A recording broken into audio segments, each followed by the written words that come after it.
Sir M Visvesvaraya के जन्म दिवस इंजीनियर्स डे पे आप सबको बधाई देता हूं।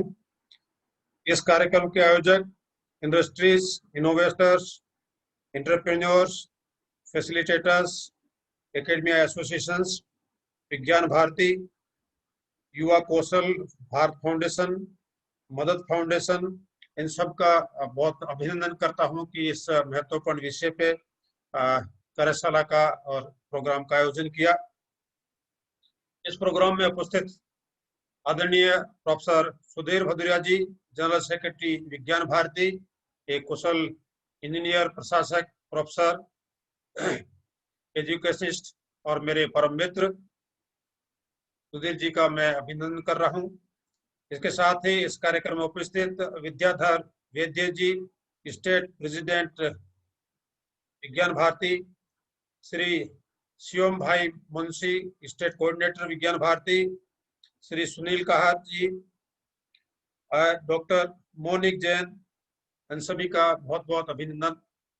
आज का कार्यक्रम जिस विषय को लेकर मुझे दिया गया है कि शिक्षा में मानवीय मूल्यों की जरूरत, मैं मानवीय मूल्यों की जरूरत की बात करने से पहले निश्चित रूप से ये बताना चाहूंगा कि समाज में जो विकास हुआ है, ढांचागत विकास को देखें तो बहुत विकास हुआ है। यहाँ तक कि लोग अब मंगल ग्रह पे जीवन कैसा होगा इसके बारे में भी चर्चा करने लगे हैं। मंगल ग्रह के जीवन के बारे में चर्चा करने लगे हैं। आप अपनी पीढ़ी में देख सकते हैं, पिछली पीढ़ी से अगर तुलना करें तो विकास की अवधारणा को देखें तो बहुत ढांचागत विकास हुआ है, इंफ्रास्ट्रक्चर डेवलपमेंट बहुत हुआ है। उससे हमारा जीवन बहुत आरामदायक बन गया है, चाहे घर के अंदर हो, घर के बाहर हो। और दूसरे रूप में अगर मैं शिक्षा को देखूं तो शिक्षा की बढ़ोतरी हुई है, निश्चित रूप से हमारे यहाँ ग्रेजुएट की संख्या बढ़ गई है, पीएचडी के लोग बहुत सारे मिल जाएंगे। और गांव-गांव में स्कूल खुल गए हैं। सुबह सुबह आप देख सकते हैं कि हर विद्यार्थी, छोटे छोटे बच्चे स्कूल जाते नजर आएंगे। वो जमाना गया जब बच्चों को स्कूल भेजने के लिए लोगों को एक कहना पड़ता है, समझाना पड़ता था और बच्चों को ये लालच देना पड़ता था कि अगर आप स्कूल में आएंगे तो आपको ये खिलाया जाएगा, हलवा खिलाया जाएगा, पकौड़े खिलाए जाएंगे। मुझे लगता है वो जमाना निकल गया है और सुविधा के रूप में और शिक्षा के रूप में बहुत बढ़ोतरी हुई। लेकिन साथियों, तीसरा जो महत्वपूर्ण पक्ष है वो समाज का विकास, सोशल डेवलपमेंट। सोशल डेवलपमेंट की जब मैं परिभाषा करता हूँ तो क्या देखता हूँ कि समाज में व्यभिचार घटा है या बढ़ा है, महिलाओं की विरुद्ध अत्याचार बढ़े हैं या घटे हैं, भ्रष्टाचार बढ़ा या घटा है, आतंकवाद, नक्सलवाद, परिवार में इंटॉलरेंस, घरेलू झगड़े, क्या ये बढ़े हैं घटे हैं? तो लगता है कि ये तो चीजें बढ़ती ही जा रही है। तो मुझे लगता है कि समाज का विकास के रूप में कहीं न कहीं हम फेल हो रहे हैं। इसकी प्रोग्रेस को देखो तो सामाजिक विकास में दिनों दिन हम नीचे जा रहे हैं, घरेलू झगड़े बढ़ते जा रहे हैं, समाज में असमानता को लेकर झगड़े बढ़ते जा रहे हैं, इंटॉलरेंस को लेकर झगड़े बढ़ते जा रहे हैं। लगता है कि कहीं न कहीं कोई चूक है, कोई गैप है जिसको हमको भरने की जरूरत है। वो गैप कौन भरेगा, क्या गैप है, इसको आइडेंटिफाई करने की जरूरत है। मुझे लगता है कि जब इसको आइडेंटिफाई करते हैं, लगता है कि शिक्षा का बहुत महत्वपूर्ण रोल है, जो मानव के रूप में जीने के लिए प्रेरित करता है और इसको योग्य बनाता है। ये शिक्षा में वैल्यू एजुकेशन की, ह्यूमन वैल्यू की भूमिका है।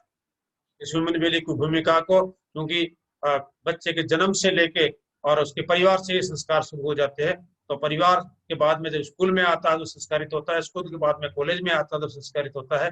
अगर इन सब की भूमिका को देखें कहीं कहीं कमी रह जाती है तो निश्चित रूप से कॉलेज की भी कुछ जिम्मेवारी बनती है कि उन बच्चों को शिक्षित कर सके। इसी भूमिका को ध्यान में रखते हुए हमने टेक्निकल एजुकेशन में मानवीय मूल्यों की शिक्षा को लागू करने की कोशिश की है। और मानवीय मूल्य की शिक्षा को मैं अगर एक रूप में, अगर एक शब्द में परिभाषित करूं तो ऐसा मूल्य जो आप, ऐसा व्यवहार, ऐसा कंडक्ट, ऐसा बिहेवियर जो आप दूसरों के लिए स्वीकार नहीं करते हैं, वैसा आप जो आप अपने लिए स्वीकार नहीं करते हैं दूसरों के साथ न करें। इस तरह का जीवन जीने की हमारी कल्पना, इस तरह का भाव और व्यक्ति से व्यक्तिगत संबंध के रूप में, रिलेशनशिप के रूप में जीने का हमारा भाव और रिलेशनशिप में हार्मनी, व्यवस्था के अंदर रहने का भाव और प्रकृति के साथ इस संबंध पूर्ण कराने का अगर भाव से हम रह सकते हैं तो इस तरह की शिक्षा को हम मानवीय शिक्षा कह सकते हैं। तकनीकी शिक्षा में इसको लागू करने के लिए हमने पहल की है। निश्चित रूप से लोग हमें प्रश्न भी कहते हैं कि ये विषय तो स्कूल का है, स्कूल को सिखानी चाहिए, पेरेंट्स का है। माना उन्होंने अपनी जिम्मेवारी जैसी भी निभाई हो, लेकिन हमको लगता है कि टेक्निकल एजुकेशन में जो विद्यार्थी आया है उसका बहुत बड़ा दायरा है, वो समाज में बहुत ही महत्वपूर्ण भूमिका निभाता है। चाहे विकास की बात हो, चाहे समाज के परिवर्तन की बात हो, बहुत महत्वपूर्ण भूमिका निभाता है। तो उस विद्यार्थी को ये जानना जरूरी है कि जो शिक्षा वो हासिल कर रहा है उसका उपयोग वो किस तरह से करेगा। उसमें निश्चित रूप से उसको वैल्यू एजुकेशन को सिखाने की जरूरत है। मैं हमेशा एक उदाहरण के रूप में बताता हूँ कि एक विद्यार्थी है जिसको हमने बहुत कौशल सिखाया। आज की शिक्षा हमारे कौशल सिखाने की ही बात करती है, हमको कहता है स्किल स्किल स्किल स्किल, और यहाँ तक कि हमने बच्चों को कहना शुरू कर दिया कि आपका पैकेज बहुत अच्छा होना चाहिए। बच्चे ने भी समझ लिया कि पैकेज बहुत अच्छा होना चाहिए। जब पैकेज मिल जाता है घर पे अपनी बात नहीं कर पाता, माँ बाप से समय पे बात नहीं कर पाता है, तो माँ बाप हमेशा शिकायत करते हैं कि तुम तो बदल गए हो। बच्चे का कोई दोष नहीं है, माँ बाप ने भी उसको ये कहा कि पैकेज बड़ा होना चाहिए, हमने भी उसको ये कहा कि पैकेज बड़ा होना चाहिए।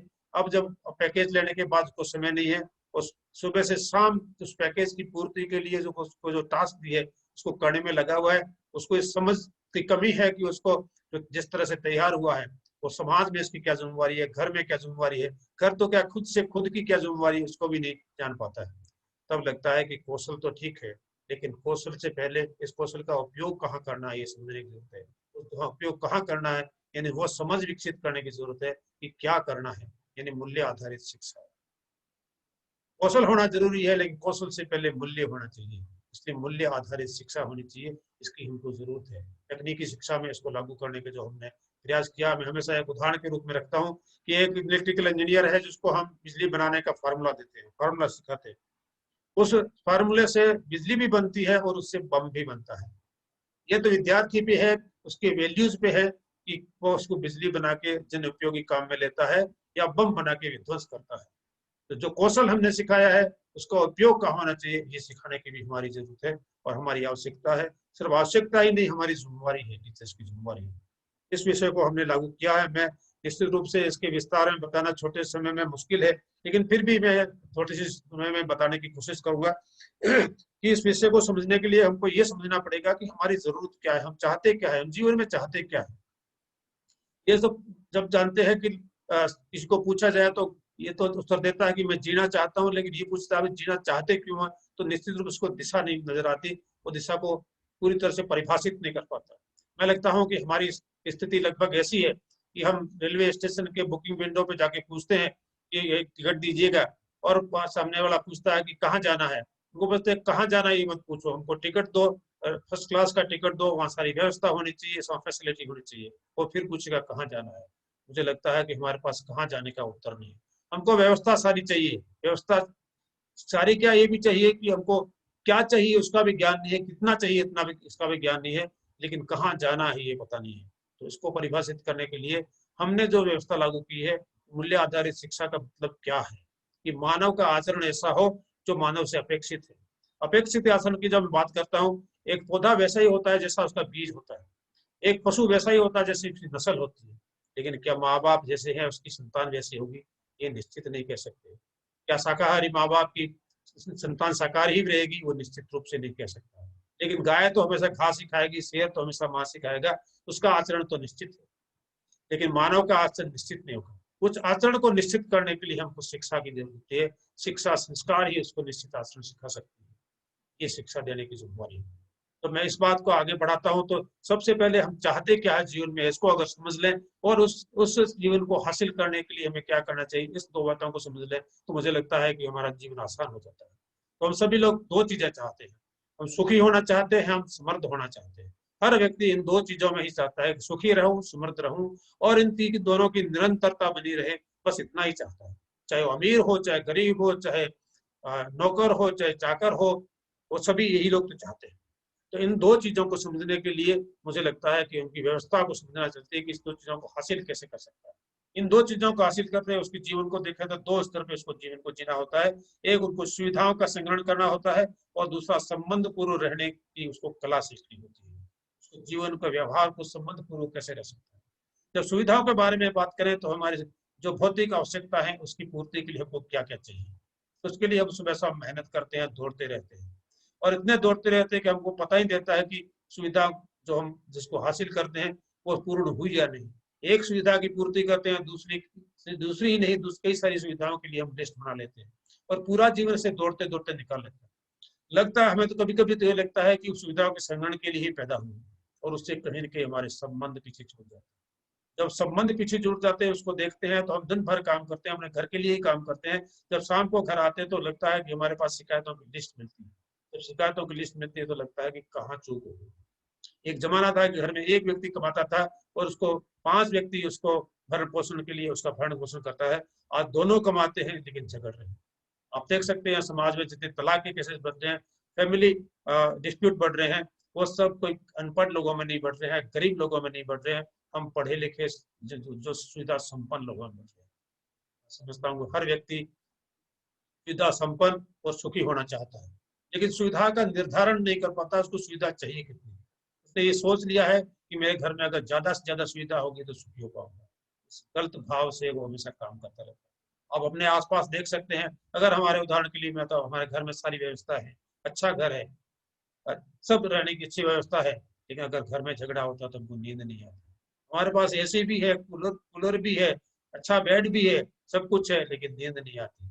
नींद नहीं आती उस संबंध का निर्वहन नहीं होने की वजह से, संबंध में भाव नहीं होने की वजह, संबंध की पूर्ति होने की नहीं वजह से। आज जितने भी हम झगड़े देख रहे हैं, जितना भी हम अव्यवस्था का कारण है, जो दुख का कारण है, वो सब संबंध की पूर्ति नहीं हो सकती। सुविधा की कमी को बर्दाश्त किया जा सकता है, लेकिन संबंध के भाव को कम होने से बर्दाश्त नहीं किया जा सकता। लगता है कि इन दो में ही हम अपने अपने आधार पर इन व्यवस्थाओं की एक लिस्ट बना के देख सकते हैं, तो सुविधा कितनी चाहिए और संबंध में कहाँ कहाँ हम फेल हो। तो हमको लगेगा कि संबंध की लिस्ट अनंत है, उस अनंत लिस्ट में जहां जहां हम फेल होते हैं, जहां हम निर्बंध करने में फेल होते हैं, वहीं हमको लगता है कि जीवन दुखी हो रहा है। सुविधाओं में तो कम में भी गुजारा हो सकता है। आप एक उदाहरण के रूप में मैं बताऊंगा, माना घर में हम 3 लोग हैं, हमारे पास 3 लोगों को खाने के लिए चपाती हमेशा 10 आज 10 ही चपाती हमेशा 15 होनी चाहिए थे, उस 10 चपाती में भी हम निश्चित रूप से मिल बांट के खा सकते हैं। लेकिन उस अगर संबंध के रूप में ठीक नहीं है तो हम झगड़ उस 10 के लिए भी झगड़ने लग सकते हैं। संबंध के भाव को पूर्ण करने के लिए और सुविधा का निर्धारण करने के लिए हमें सबसे तीसरी जो महत्वपूर्ण चीज की जरूरत होती है वो होती है समझ।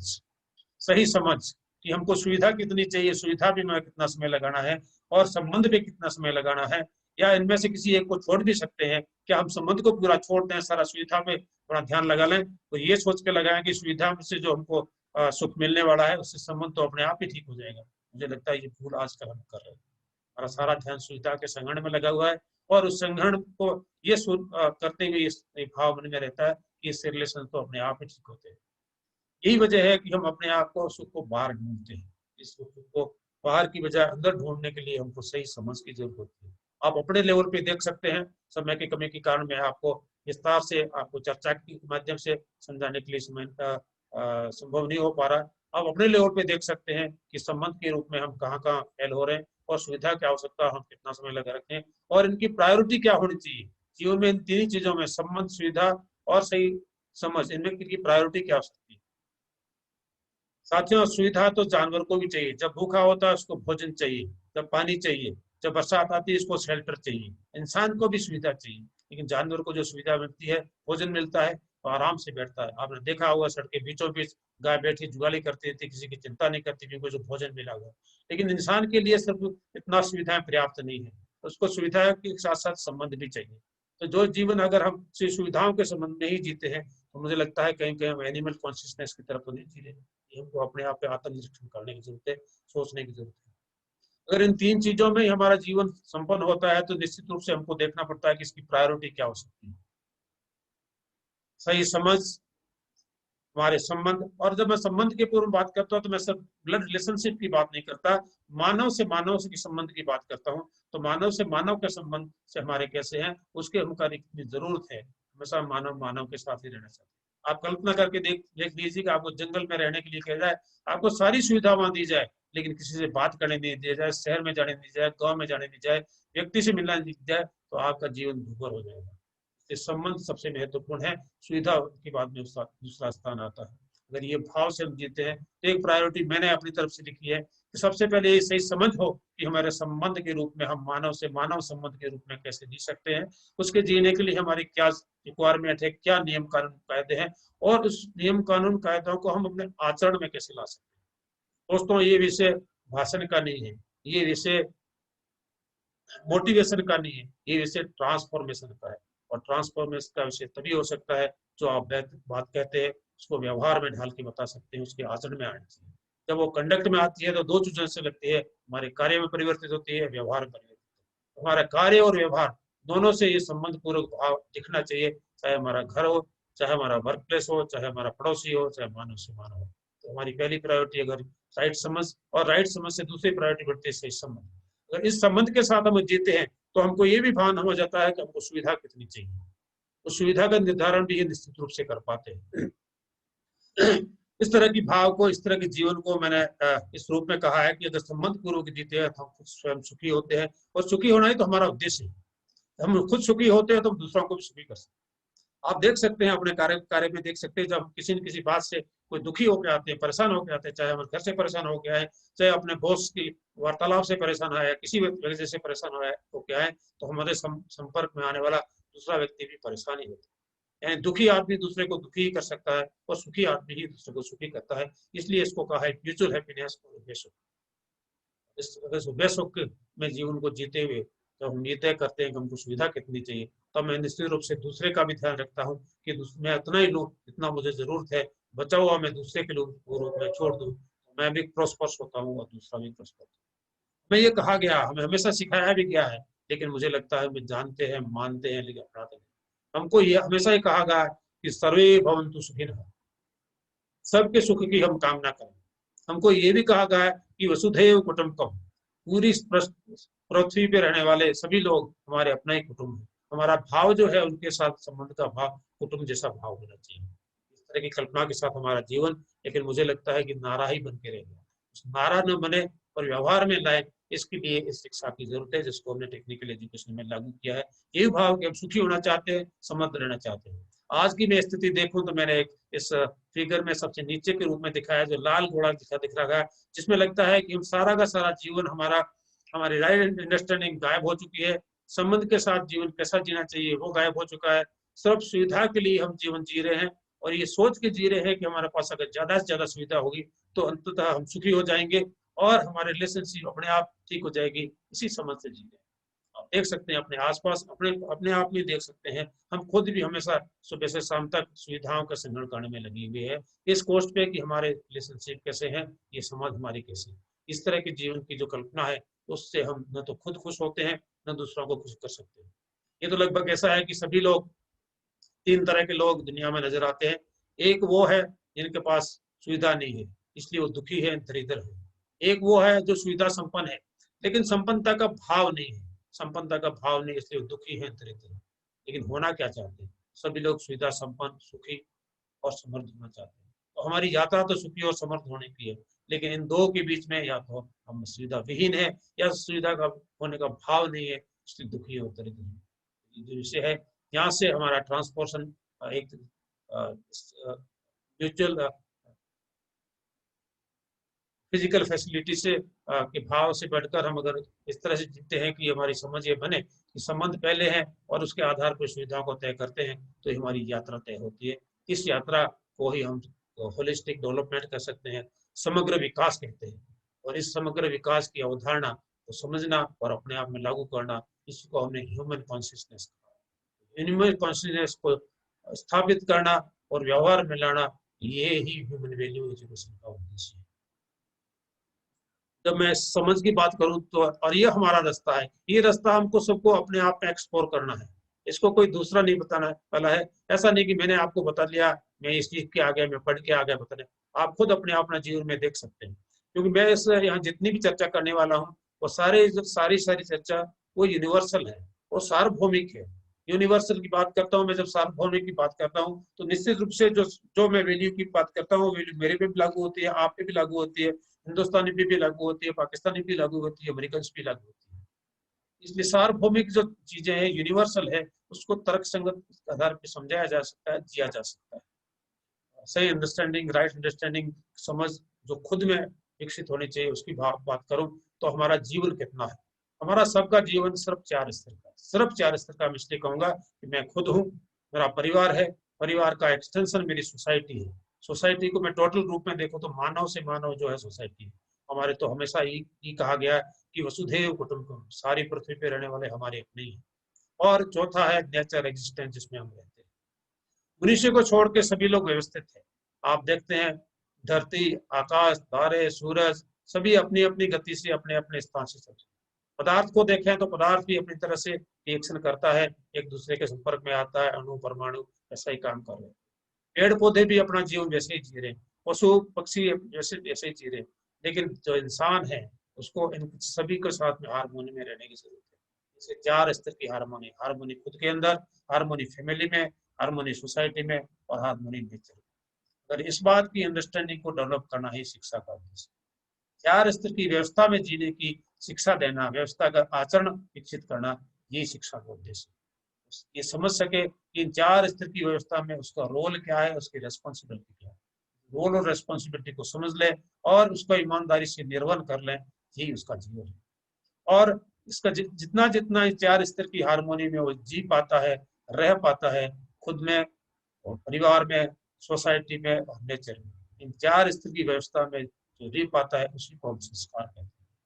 4 स्तर की व्यवस्था में जितना जितना व्यवस्था में जीता, जितना हारमोनी में रहता है, जितना रिलेशनशिप और हारमोनी में रह पाता है, जिसका को एग्जिस्टेंस में रह पाता है, उसी को हम संस्कार कहते हैं, उतना ही संस्कार कहते हैं। जितना जानते हैं, मानते हैं, उसको कितना अपनाते हैं, अपनाते हैं यानी हारमोनी खुद में, परिवार में, समाज में, प्रकृति में, तो उसी को हम संस्कार कहते हैं। और यही संस्कार देने का जो काम है वो शिक्षा के माध्यम से हो सकता है।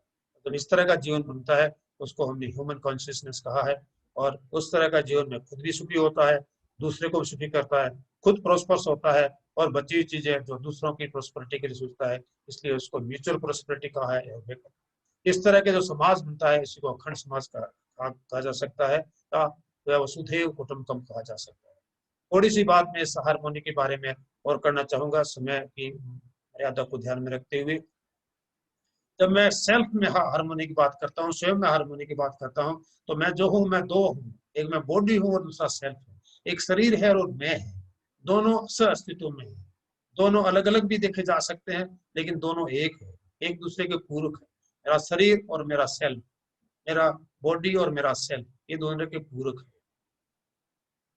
और एक का अस्तित्व दूसरे के अलावा संभव नहीं है। ये बात हमको महसूस करनी पड़ेगी, ये दो अलग अलग है। अगर दो अलग अलग है तो इनकी रिक्वायरमेंट क्या है, इनकी आवश्यकता क्या है। अगर मैं इनकी रिक्वायरमेंट को देखूं तो शरीर का रिक्वायरमेंट उसकी फिजिकल फैसिलिटी है, उसको भोजन चाहिए, उसको रहने की व्यवस्था चाहिए, आने जाने के लिए साधन चाहिए। और ये माने दोस्तों, ये सारी चीजें टेम्परेरी है। भोजन भी हमको एक बार मिलता है, उसके बाद दूसरी देर, थोड़ी देर के बाद ही दूसरी दोबारा चाहिए। यहाँ तक कि सांस भी हम एक बार लेते हैं, एक बार छोड़ते हैं। यहाँ तक कि हमारा घर जो हमको लगता है कि ये कंटिन्यूस है, अगर हमारे घर के कंटिन्यूस घर में अगर हमको 365 दिन घर के अंदर रहने के लिए कहा जाए तो वो भी हमको जेल लगने लगता है, उसको भी वो भी हमारा टेम्परेरी। और ये सारी की सारी चीजें जो है वो किसी न किसी मात्रा में, इसकी मात्रा निश्चित है, ये अनलिमिटेड नहीं है। जितनी भी हमारी फिजिकल फैसिलिटी की रिक्वायरमेंट है वो लिमिटेड है, हमको समझना है। शिक्षा का यही उद्देश्य है कि हम अपनी फिजिकल फैसिलिटी का निर्धारण कर सकें और अपने पोटेंशियल का निर्धारण कर सकें, उसको पहचान सकें। इन दो को पहचान के हम श्रम पूर्वक, मेहनत पूर्वक उसको उत्पादन करने की क्षमता रखें, ये शिक्षा का उद्देश्य है। अगर मैं सेल्फ की रिक्वायरमेंट को देखता हूँ तो खुश रहना मेरा रिक्वायरमेंट है, सम्मान मेरा रिक्वायरमेंट है, ये रिक्वायरमेंट कंटिन्यूस है। अगर सम्मान की बात करूं तो ऐसा नहीं कि मुझे सुबह सम्मान चाहिए, शाम को चाहिए, 2 दिन में एक बार चाहिए, 1 किलो चाहिए, 2 किलो चाहिए, ऐसा नहीं है। ये कंटिन्यूस है और ये इन फीलिंग है, ये क्वालिटेटिव है। और ये जो है वो सार्वभौमिक है, यूनिवर्सल है। यूनिवर्सल में जैसा मैंने अभी आपको कहा कि रेस्पेक्ट यूनिवर्सल है, संबंध यूनिवर्सल है कि आप संबंध, मैं आपको पूछूंगा आप संबंध से रहना चाहते हो वो झगड़े से, आपके मन में एक ही उत्तर निकला कि संबंध से रहना चाहते हैं। रेस्पेक्ट से रहना चाहते हैं कि डिसरेस्पेक्ट से, तो रेस्पेक्ट से निकले। आप स्नेह से रहना चाहते हैं या द्वेष से, तो स्नेह से निकले। तो ये जो वैल्यूज है ये यूनिवर्सल है, वो सब पे लागू होते हैं, हम पे भी लागू होते हैं, सब पे लागू होते हैं, हर समय लागू होते हैं, हर स्थान पे लागू होते हैं, इसलिए इसको सार्वभौमिक कहा, यूनिवर्सल कहा।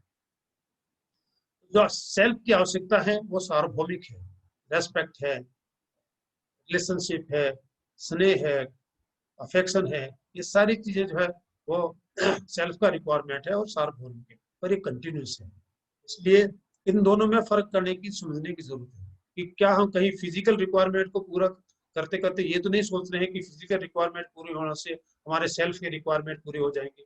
मैं हमेशा एक उदाहरण के रूप में कहता हूँ कि माना हम एक अपने पुराने दोस्त के पास जाए, हमारे कॉलेज के दिनों का दोस्त था, उसके पास कई वर्षों से गए, जाके मिले और उसने हमारा खूब ध्यान रखा, खूब आवभक्ति, खूब घुमाया फिराया, अच्छे होटलों में खाना वाना खिलाया और लेकिन जाते समय उसने कहा कि यार तुमने जीवन में ऐसा खाना तो कभी भी नहीं खाया, ये तो कभी भी नहीं देखा होगा जैसा मैंने तुम्हारे लिए किया। क्या 1 मिनट में खत्म हो, क्योंकि हमने उसने हमारे बॉडी की रिक्वायरमेंट को पूरा कर लिया, फिजिकल रिक्वायरमेंट को पूरा कर लिया, फिजियोकेमिकल रिक्वायरमेंट पूरा कर लिया।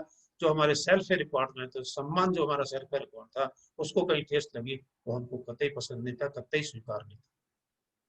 अगर इसका दूसरा एक उदाहरण दे सकते हैं, आप दोस्त के पास गए, बैठे दोस्त से बातें करते करते इतने मशगूल हो गए कि दोस्त आपको पानी का पूछना भी भूल गया, चाय का पूछना भी भूल गया। घंटे आधे घंटे बाद आप कहेंगे कि यार चाय तो पिला। यानी सम्मान के रूप में उसने आपको इतना जिस तरह से व्यवहार के रूप में, कंडक्ट के रूप में साबित कर दिया कि वो अपना इतना पुराना अजीज दोस्त है। तो आप फिजिकल रिक्वायरमेंट भूल सके। अगर दोस्त ये भी कहे आज तो यार देखता हूँ अंदर चाय पत्ती है नहीं, या दूध है कि नहीं, यार कौन बनाएगा, बनाने की दिक्कत है, आप तुरंत कहोगे चलो मिलके बनाते। मुझे लगता है कि इन दो चीजों को अगर हम दो अलग अलग देख पाए कि बॉडी की रिक्वायरमेंट अलग है, सेल्फ की रिक्वायरमेंट अलग है। बॉडी की रिक्वायरमेंट फिजियोकेमिकल चीजों से पूरी हो सकते हैं, लेकिन जो सेल्फ रिक्वायरमेंट है वो राइट अंडरस्टैंडिंग और फीलिंग से। हमारे संबंध तो है लेकिन संबंध में भाव नहीं, तो संबंध में जब तक भाव नहीं होगा ये रिक्वायरमेंट पूरा नहीं हो सकता। ये एक महत्वपूर्ण है जिसको बॉडी और सेल्फ के को एग्जिस्टेंस को देख भी सकते हैं, उसको अलग अलग भी देख सकते हैं। इसके विस्तार में नहीं जाते हुए मैं तो इतना कहूंगा कि अगर इस भाव को समझ सकते हैं तो हम जानना, मानना और फिर पहचानना पे आते हैं। जानने मानने की प्रक्रिया में बहुत सारी बार ये देखा जाता है कि हम कई चीजों को जानते हैं और कभी कभी मानते भी हैं, लेकिन जब उसको निर्वहन करने की बात आती है तो दाएं बाएं। निर्भर करने की बात में अगर हम पक्के उतरते हैं, हमारे कंडक्ट में टिका पाता है, हमारे कार्य और व्यवहार में अभाव पाती है, तभी उस चीज की उपयोगिता हमको नजर आती है और दूसरे के साथ हमारा व्यवहार निश्चित हो जाता है। जब व्यवहार निश्चित होता है तो मैं उसकी सुख की कल्पना में जीता हूँ, वो मेरे सुख की कल्पना में जीता है, दोनों सुखी होते हैं। इसी को शिक्षा संस्कार के रूप में मैंने कहा है, और यही हमारा शिक्षा संस्कार हमारी आवश्यकता है और यही हमारा उद्देश्य है, यही हमारी ड्यूटी भी है।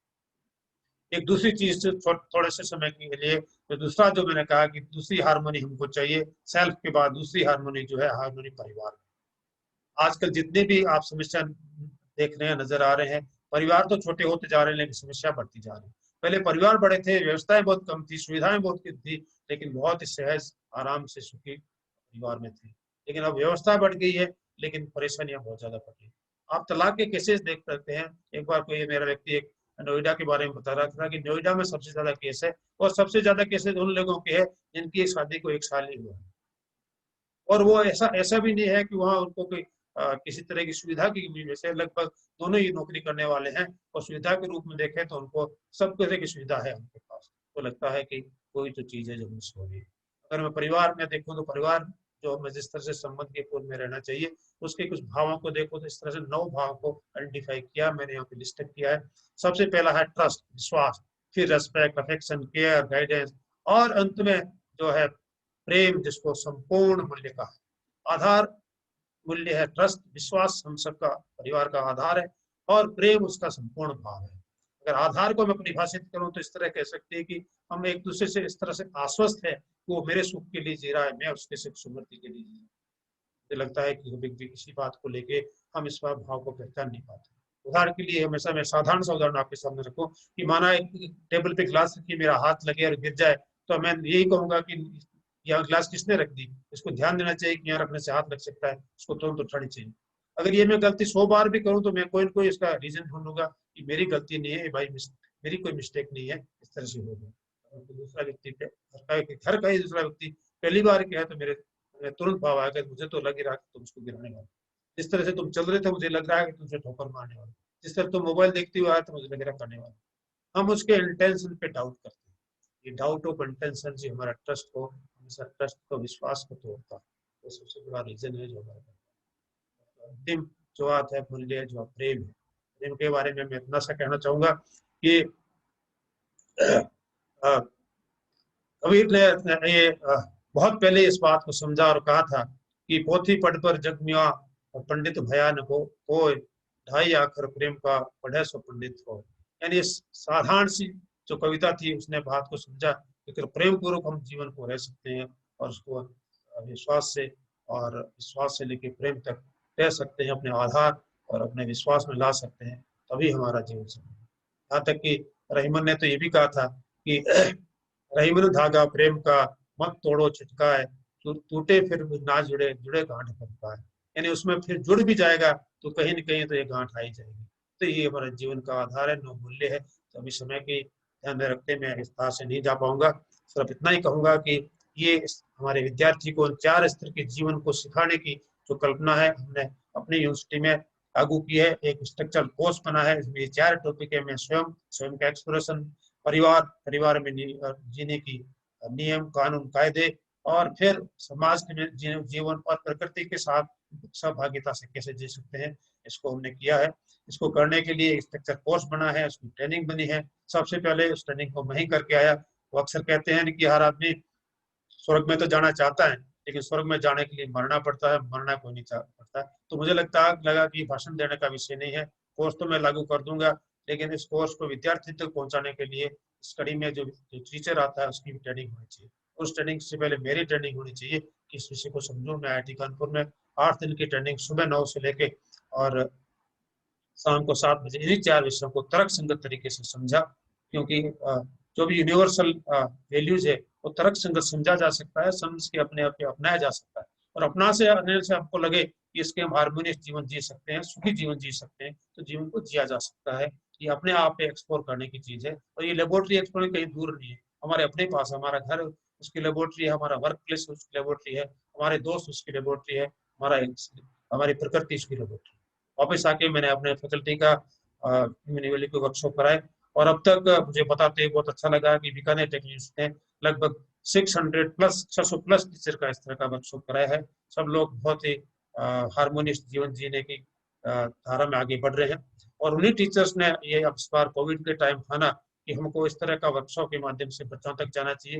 उन्होंने बच्चों का वर्कशॉप कराया, 5 दिन तक लगातार ऑनलाइन इन्हीं 4 विषयों पर चर्चा की, और उसके अंत में जब उनका फीडबैक लिया तो बच्चों में इतना उत्साह था जीवन के प्रति, उनको ये समझ में आया कि मैं अपनी फिजिकल फैसिलिटी को पहचान लेता हूँ, मैं अपने पोटेंशियल को पहचान लेता हूँ तो अपने आप में सुखी होता हूँ, मैं परिवार में संबंध को सीख लेता हूँ, मैं पड़ोसी मेरे दोस्त के साथ संबंध को सीख लेता हूँ, और प्रकृति के साथ मेरा कैसा जीवन है ये समझ लेता हूँ, तो मेरा जीवन सुखी और आसान हो सकता है। उससे प्रभावित होकर अब तक हम 4000 प्लस बच्चों का इस तरह का वर्कशॉप करा चुके हैं, और ये क्रम अभी जारी है। उन्हीं फैकल्टी ने तय किया है कि बीकानेर टेक्निक जो आधे राजस्थान को कवर करती है, एफिलेटिंग यूनिवर्सिटी है, सभी विद्यार्थियों का वर्कशॉप कराने वाले हैं ह्यूमन वैल्यू का, इन्हीं 4 विषयों को तर्क संगत तरीके से बताने वाले हैं। मैं समझता हूँ ये तभी संभव हुआ कि जो उन टीचर्स जो वर्कशॉप से निकल के आए तब उनको लगा कि हमारा दायरा जो हमारी ड्यूटी है जो बहुत बहुत बड़ी है, सिर्फ चौक और डस्टर तक सीमित नहीं है, क्लास तक सीमित नहीं है, हम विद्यार्थियों के भविष्य का निर्माण करने वाले हैं, पीढ़ी का निर्माण करने वाले हैं। उस नाते उन्होंने इस वर्कशॉप को हाथ में लिया, और अगर मैं कहूँ कि देश के लेवल भी इस काम का AICTE के माध्यम से बहुत बड़े लेवल पे हो रहा है। कमेटी बनी है जिसका मैं भी मेंबर हूँ, और उस कमेटी के माध्यम से और AICTE से मिलकर देश में जितनी भी टेक्निकल यूनिवर्सिटी है उन सबकी वाइस चांसलर का 5 दिन का इस तरह का वर्कशॉप कराया है। इसमें 4 विषयों को समझाया है कि हमारा हार्मोनियस जीवन कैसे हो सकता है। उसके बाद उन्होंने कहा कि हम तो समझ गए लेकिन हमारे प्रिंसिपल को समझाओ। देश में 10,000 कॉलेज है प्रोफेसर को, 10,000 कॉलेज के प्रिंसिपल को भी इस तरह का इस वर्कशॉप से निकाला है। उनको समझ में आया, उनका हम तो समझ गए लेकिन हमारे टीचर्स को सिखाओ। टीचर को सिखाने की क्रम जारी है। अब तक लगभग हम 11,000 टीचर का वीकली वर्कशॉप करा चुके हैं, कुछ चल रहा है, और आने वाले टाइम में ऐसा प्लान किया गया है कि हर 20 विद्यार्थियों पे कम से कम एक टीचर को इस तरह का वर्कशॉप से निकाला जाए, ताकि वैल्यू जो समझे अपने व्यवहार में लाए और व्यवहार से अपने विद्यार्थियों तक ले जाए। मैंने अपने विश्वविद्यालय में तय किया है कि आने वाले समय में मेरे विश्वविद्यालय के हर टीचर को ह्यूमन वैल्यू की वर्कशॉप से निकलना चाहिए, उसको ये जानना चाहिए कि उसका 4 स्तर के जीवन में वो कहाँ कहाँ कैसे जी सकता है, ताकि उसके कंडक्ट में, उसके बिहेवियर में और उसके कार्य में वो ठीक ठीक से वर्क कर सके। इस तरह की कल्पना के साथ में इस तरह के कंप्लीट ट्रेनिंग के माध्यम से कर रहे हैं, और इसका बहुत ही अच्छा रेस्पॉन्स है, बहुत से लोगों ने अप्रिशिएट किया है। यहाँ तक कि जो बच्चे कोविड में घर में थे तो हमने कहा कि आप किसी पेरेंट्स भी इससे जुड़ सकते हैं, उसको देख सकते हैं और समझ सकते हैं। पेरेंट्स के भी अच्छे हमारे पास फीडबैक आया कि उन्होंने कहा कि हमारा बेटा इंजीनियर बनेगा, अच्छी बात है, लेकिन इंजीनियर से पहले एक मानव बन जाए, व्यक्ति बन जाए, आदमी आदमी बन जाए, ये बहुत महत्वपूर्ण है। एक हमारा पंजाबी दोस्त था, उसने कहा यार बंदा पहले बंदा बन जाए उसके बाद बाकी कोशिश बने। यही हमारी कोशिश है, यही शिक्षा का उद्देश्य है कि मानवीय मूल्यों के आधार पर कौशल हो, और यही नई शिक्षा नीति में भी इसको हर हर पेज में किसी न किसी रूप में यही कहा गया है मूल्य आधारित सोच हो। दुर्भाग्य की बात यह है कि हमारे देश में जो कुछ भी बताया जाता है शिक्षा के माध्यम से, उसमें ये कहीं नहीं सिखाया जाता है कि इनको सोचना कैसे चाहिए, जबकि सब कुछ सोचने से ही तो तय होता है। तो सोचना नहीं बताया जाता तब तक वो दिशा नहीं तय कर सकता। मुझे लगता है कि यहाँ शिक्षा बहुत बहुत धन्यवाद।